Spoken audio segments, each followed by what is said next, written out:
இந்த மாதம் கர்த்தர் வாக்கு கொடுக்கிறார், தடைகளை மாற்றுகிற மாதம், தடைகளை உடைக்கிற மாதம். நீ தொடங்கின காரியம், தடையாய் நிற்கிற காரியம், முன்னே காலடி எடுத்து வைக்க முடியாமல் தடையாய் நிற்கிற அந்த காரியத்தை மறுபடியும் நீங்கள் அதை துவங்குவீர்கள்.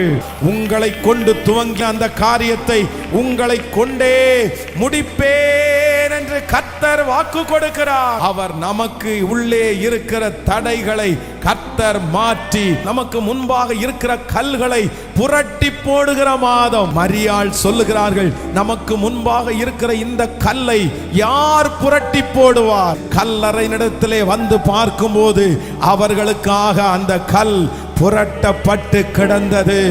ஆண்டவரே, அந்த தடையை எப்படி எடுத்து போடுவார்கள்? அந்த தடை என்றைக்கு மாறும்? ஆனா கர்த்தர் வாக்கு கொடுக்கிறார், நீ போய் பார்க்கும்போது அந்த தடை மாறி இருக்கும். இந்த மாதம் தடைகளை உடைக்கிற மாதம்.